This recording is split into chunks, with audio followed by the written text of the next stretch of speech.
This is Lewis Hart for Boxing Social in association with Empire Fight Store. It is always a pleasure to be joined with Adam Smith here on a nice Saturday evening. Just before we do go on to talk sport, you managed to find some time to speak with me on Zoom. But before we start, how's things, mate? How are you? Yeah, a little jaded after the late night last night and the entertainment, in quotes, I'd say, from Texas. Obviously watched everything. People said to me, Are you going to bother?" Obviously, I remembered Mike Tyson at his very best, at his ferocious, wonderful, magnetic, frightening heavyweight champion best. And I loved it. Those are the years that sort of inspired me when he was getting rid of the likes of Michael Spinks and Larry Holmes and Carl the Tooth Williams in quick fire fashion. And he was so incredible what he did in the heavyweight division back then. But I worked out, I think it was 36 years since the Michael Spinks fight, where he got a hole through the locker room and then destroyed Michael Spinks, who was undefeated and a wonderful fighter himself in 91 brutal seconds. So a long time since then. And of course, I was curious, like everybody else, but I think I knew what was going to happen, and it was really sad. So yeah, long night.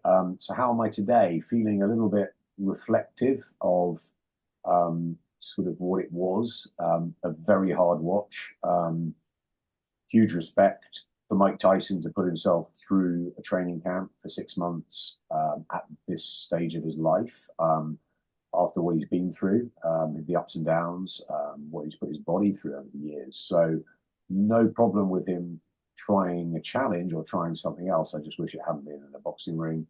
And I'm pretty glad that Jake Paul seemed to sort of hold him up for the last 4 or 5 rounds. It was a very, very difficult half an hour, 40 minutes, I thought.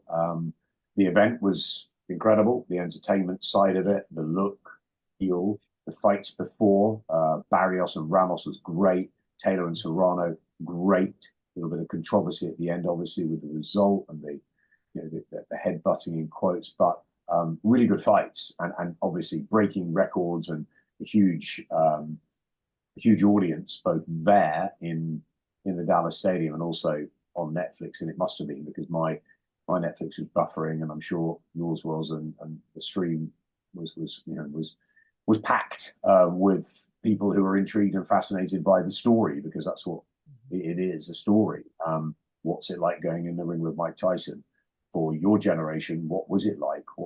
What is Mike Tyson like when he walks into the ring with the black gear and all of that, the shorts and the cloth and just what he once was. But my sort of feeling in the build-up, they asked me to do a lot of memories of Mike Tyson at his very best, which I liked. I like that side. And I say to everyone, if you want to watch Mike Tyson, go back and look at the Michael Spinks fight. Watch when he was destroying Pinkman Thomas with 20, 25 punch combinations to finish. Electric, exciting, the Customato story, the boy from the Brownsville streets, all of that, phenomenal. But we've got to remember that the days when Danny Williams was beating him, Kevin McBride, 20 plus years ago, a sort of odd exhibition with Roy Jones, which I didn't like. And then years later, still, you've got this.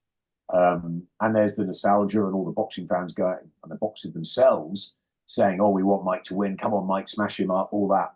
Get that. I get that sort of slightly anti-YouTubers, even though I have full respect for the YouTubers picking boxing and trying that. And when they're at level playing field, your KSIs and Logan Pauls and things like that, it's fine. It's not a great level, but it's fine. And they're well matched. And I think that's always the key with boxing. It's a very dangerous sport. And for safety and health, you've got to be as well matched as possible. Look at our GBM shows. That's what we try and do at a lower level.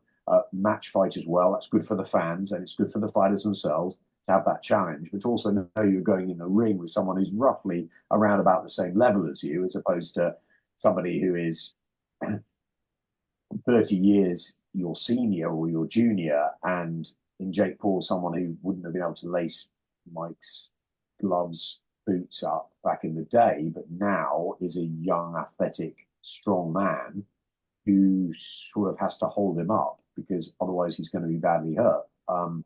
It was horrible, and all the combinations that we saw, the rat-a-tat-tat on the pads, great. I mean, even knowing Mike as I do and remembering what I remember, wasn't even near full pelt on those. But for even the modern audience, that would have looked frightening. But even then, I could see the arms weren't nearly working as they used to. And then no one saw his legs. And Yeah. we know that legs are the most important thing in boxing. So without the legs and without the punch resistance and without with father time and everything, the mind might say one thing, the body doesn't. So it all turned out to be a very, very, very tough watch. And Jake Paul wins. Thankfully, no one gets hurt. Jake Paul moves on. Happy for him to fight whoever, really, as long as they're sort of current boxers or maybe former world champions or something, or whoever whichever path he chooses to go. But please, let's not get anything like this again. And I think that idea of, oh, Tyson's going to win because he's Mike Tyson. Well, we all saw what it was really about. And all I'm saying is I'm glad that Jake didn't connect with a thunderous right hand, which even at the level he's boxing would have been very, very dangerous for Tyson as a 58-year-old. Do you think, Jake, I know you mentioned there previously about sort of Jake holding him up, but do you think Jake tried to knock him out? Or do you think he moved him around? Like, what would you think? Because in the third round, I said I he think, was, yeah, cool. look, I think all the build up, I'm going to knock you out, I'm going to knock you out. Of course, get the eyeballs on. They're both making a lot of money. It's part of the show. It's part of the entertainment. What do I actually think when the first spell went? I think Mike tried to get his punches off in that first round. He did okay. Tried to get his combinations off, although the body wasn't really reacting. But yeah, there was a jab that got through. There was a small sign of a sad sign of what he once was. And I think Jake quite rightly sort of got on the back foot and tried to keep the space as you would against Mike Tyson. The people that beat Mike Tyson back in the day, Buster Douglas, who had to get off the floor. Remember, he was pretty much laid out in the second round, but he got off the floor and he just stood up to the bully, really. Mike used to intimidate fighters before the opening bell. I remember Alex Stewart, who he fought and knocked out in a round, telling me once it was like he was almost like an animal that he saw in front of him. And he was scared. And for a fighter to admit that really means something. So that intimidation and ferocity thing, Mike used to win fights before, and then he used to deliver stunning knockouts. But the Holyfields, the Lewises, the guys that stood up to him, who refused to be bullied, were the guys that had the best success against him. Now, Jake could have stood his ground, but I suppose in the first couple of rounds that was quite dangerous. Even at Mike's age, the power's still there. But the 14-ounce gloves, the 2-minute rounds, all a bit weird, more like an exhibition, but they were calling it a professional fight. I think Jake rightly went on the sort of outside for the first couple of rounds. And then I guess his idea was probably to land a few shots and maybe stop him, maybe not stop him. But he probably realized in there that Mike was 2 or 3 steps behind him in terms of physicality. And he probably didn't want to knock out the hero. I don't know. Maybe it was preordained. Maybe they'd had a conversation beforehand. I don't know. I'd hope they wouldn't. And I don't think Mike's unpredictable. I mean, they're saying when he was biting his glove, he used to do that all the time. So that wasn't, a conversation with Jake in the middle of the ring. It was set up that let's see how it goes and plays out. But I think Tyson's unpredictable. He kissed the interviewer before in the change room when you saw him naked. He kissed, which was weird in itself. He kissed the interviewer. That's Tyson. You don't know what you're going to get, which is why he could have just gone out and tried to knock him out. And the hands, if they had worked a bit better, would have had Jake Paul in a different stage of the fight. But I think Jake's idea was to sort of get through the first couple of rounds and then utilize his legs and youth to win the fight, however on points or by knockout. But it was definitely the fact that he won on points was the right outcome for everybody, because Mike stays on his feet. There's the respect for Tyson for going through with it. Please don't do it again, even though I think he mentioned afterwards he would. Please don't, Mike. Please sit in the Hall of Fame. Please, if you want to take a physical challenge, go and do something outside of the ring where it's safer. And please, a lesson, I think, also to the commissions around the world about health and safety. And I've been there when James Murray lost his life tragically. I was there when Spencer Oliver, when Paul Ingle went through the nightmares of blood clots and removing. It's a dangerous sport. Okay, they know the risks, fighters. That's why I have respect for every single one of them that gets in the ring at whatever level and whatever age. But come on, a 58-year-old, George Foreman won the world heavyweight title at 45, 20 years on, and people said he shouldn't have been in the ring, and he got a punch that laid out Michael Moorer. I mean, that's a bit of a miracle. But 13 years older than that, Mike Tyson's in a ring with a 27-year-old. Okay, you could have gone in the ring, Lewis, with Mike Tyson Yeah.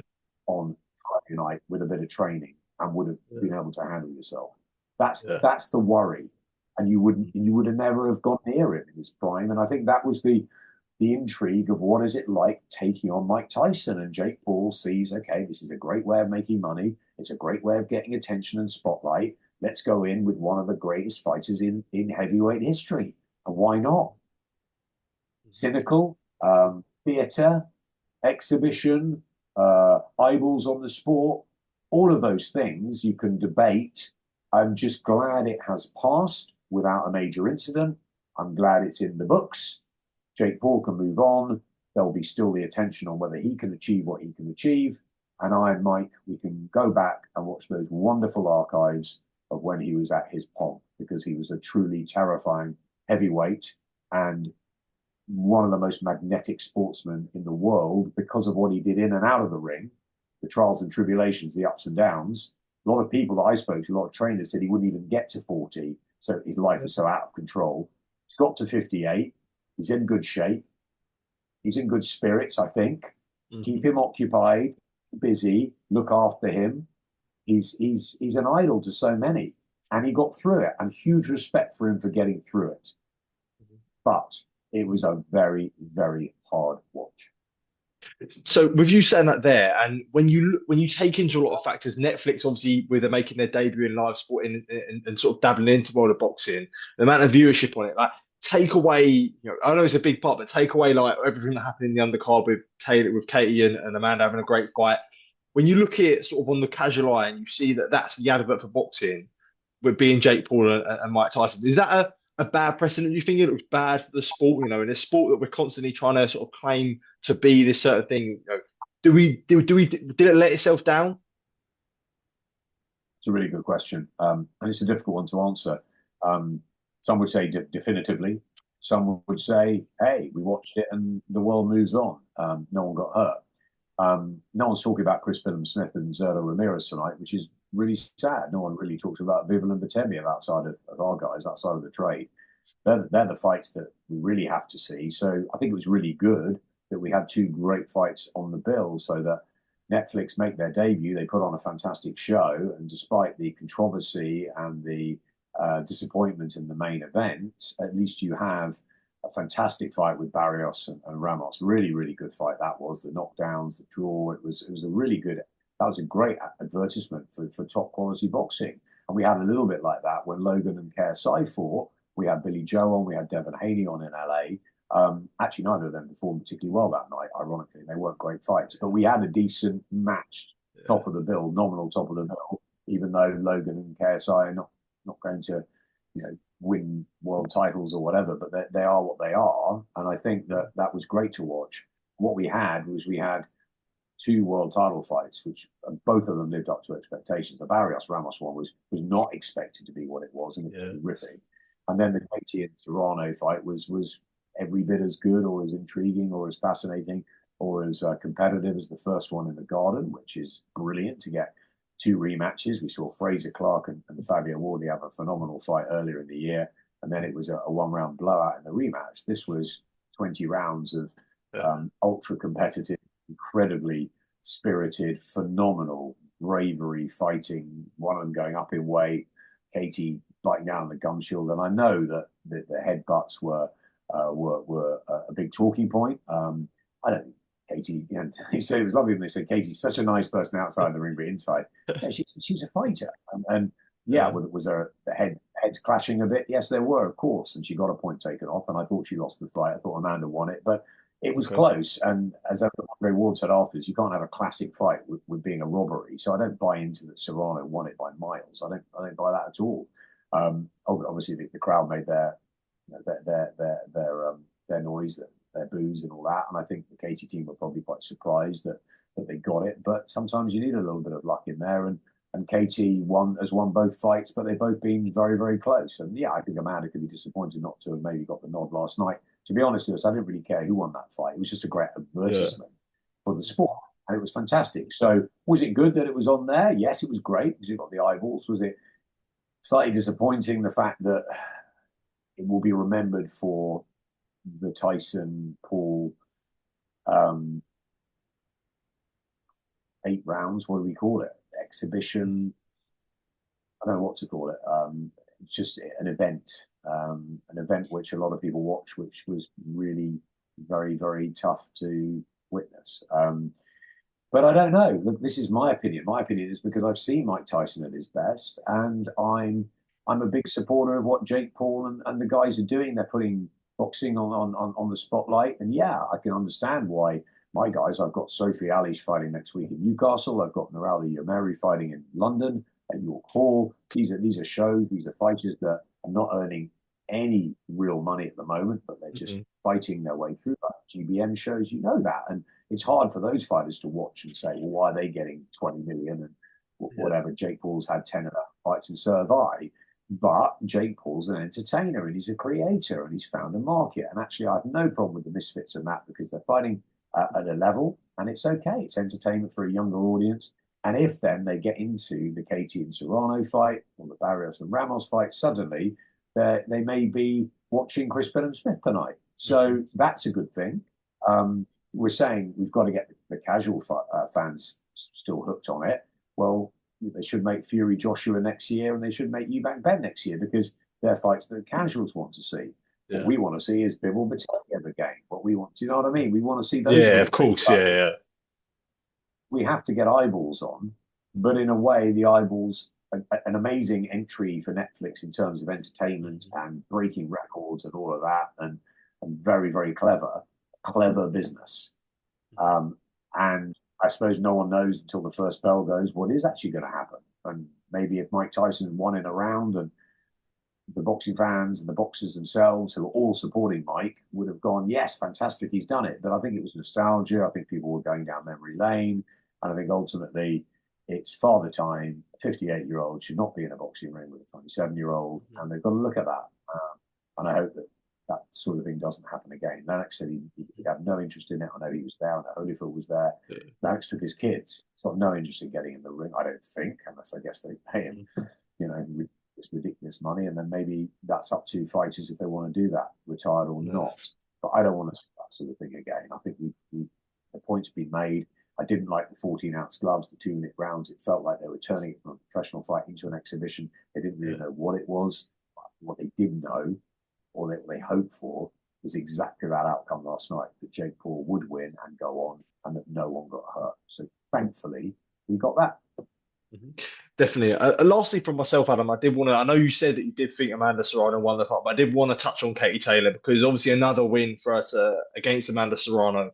And just sort of guess a word of how amazing of an athlete she actually is. Like 38 years old, continues to defy the odds. Like if she didn't even fight Cameron or Serrano, I think her legacy would have been set in stone. But it's even more so now. It's just an incredible athlete, which I'm sure you will second. Lewis, Katie's a great friend of mine. I'm not, there's, I guess, did I want her to win last night? Maybe, but she's a mate of mine. I was there when she beat Chantel Cameron the second time I was in hospital, where she lost her first ever fight when Chantel beat her before. So of course, there's a bit of me. I've got to sit on the fence. I'm a broadcaster, but there's a bit of me, of course, that wanted Katie to do well in there. But I've got to call what I see, and I thought Amanda Serrano won the fight, not by much, but I thought she's unlucky. I thought Bivol beat Matebiev, and I thought the wrong man went home with the treasure. I actually didn't think it was that wide last night, but with the point taken off, which should it have been, shouldn't have been, but it was. And I thought Serrano nicked it, but I've got no problem with Katie winning it. That's fine. She won it. It was close. It was competitive. It was great. How she is, I mean, there's no one that's ever going to be like Katie Taylor. She is an absolute phenomenon. Since she was 11 years old, laced the gloves on and pretended to be a boy in events just to get fights as Kay Taylor with her hair done up. I mean, just extraordinary. Listening to Big Mo reading out the amateur achievements. I thought that was fantastic last night because most people just go on the professional, but he went through all the European wins. And just to think of the pedigree she's got. And then as a professional, she's done cleaning up at lightweight, cleaning up at super lightweight, and and just entertaining us each and every time. She could have gone more on the back foot and tried to utilize her boxing Yeah. skills a bit more, but she loves getting involved. And okay, there was a lot of criticism about the head, but she loves a tear up. And she's almost like two different people. They were right, Team Serrano, when they said she's a nice lady out there. There's no one nicer than Katie, and no one you could think, she's been on holiday with my kids. It's like she's a lovely human being, and you wouldn't think she'd get in the ring and do what she does. She's an animal in the ring. She's a terror, and she can box and she can fight. And I think she loves a fight a bit too much, which sometimes is to her detriment. But she put on an amazing show. She's an absolute Hall of Famer, a legend. She's an icon in Ireland. I cannot speak highly enough of Katie Taylor. She's one of my heroes. And I thought, I thought it was another brilliant display of boxing at the top level. They've done 20 rounds together. You can hardly split them. Okay, is Amanda unlucky not to have had one? I think so. But it doesn't really matter. They can have a third fight. They're going to be entwined forever. And losses to me aren't too big a deal. It doesn't really affect me. It doesn't bother me. Did I like the fact that Joe was 46-0 or Mayweather was 50-0 and they went through their careers unblemished? Yes. But I thought Robin Reed beat Joe. I thought Yeah. that Jose Luis Castillo got Mayweather the first time around. He was possibly fortunate with one of the Maidana fights. There's always something. Lennox against Ray Mercer. There's always times that it could go either way, and sometimes the rub of the Irish luck or whatever went that way. I think actually Brian and looking at the team, they were cheering and so pleased that they Yeah. got it, but I don't think that's what they had. Yeah. Whereas I think they did what they had in the garden, which was quite Yeah. telling. But I haven't spoken to Brian already or Katie yet. What I would say is huge congratulations to Katie Taylor. Massive congratulations to Amanda Serrano for the part that she played in it. It takes two to tango. I can understand why she's a little bit upset, but she made apart from the head stuff, she didn't say I won the fight by miles. It was a close fight. And Andre Ward summed it up perfectly in the the dice with Kate Scott afterwards, saying it cannot be a classic fight of the year if it's a robbery. It Yeah. wasn't a robbery. It was a close fight, and for me, Amanda Serrano nicked it. I have no problem with Katie winning that fight. Obviously, it's great for us, for Katie Taylor, and the show goes on. She could fight Chantel again. She could fight Amanda again. It's amazing what she's done, and she's late 30s. And you're right, there's no real sign of her slowing down. Definitely, absolutely and well put, Adam. As always, I'm going to let you go there, but as always, mate, a real pleasure to catch up with you. Always really appreciate taking time to speak to me. And yeah, didn't know if you had any closing comments, anything else to say? No, just got a busy night at Talksport tonight, reflecting on all of that. Looking forward to seeing if Chris Smith can unify the titles against a very good fighter in Zerdo Ramirez. Looking forward to Newcastle next week with Sophie Alish back after a long time out. We're really excited about her progress. The same night, Naraldi Yameri fights in York Hall. I can't be in two places at once, Lewis, so we've got the team splits on there, but I'll be in Newcastle. Yeah, and then the week after, I'm in camp with Usyk, I think, in Spain. It's all happening. There's lots happening, and it's really exciting. So, yeah, as I said, the show goes on, and it goes on after the night of Netflix drama last night, which is what it was. It was a great build-up. It was a happening. It was an event. It was an occasion. And these things pass, and they're in the books. Fortunately, Mike Tyson is happy and healthy this morning with a lot of money, and he did okay. He did the best he could have done. But we know that Father Time catches up with every fighter. Should he have been in there in the first place? I'll let you guys decide. Definitely, as they always say, mate, Father Time is undefeated. So, Adam, as always, a pleasure to catch up. We always do appreciate take time, and yeah, I'm sure I'll be tuning in to talk sport later as you always do. Appreciate it, mate. Thank you. Cheers.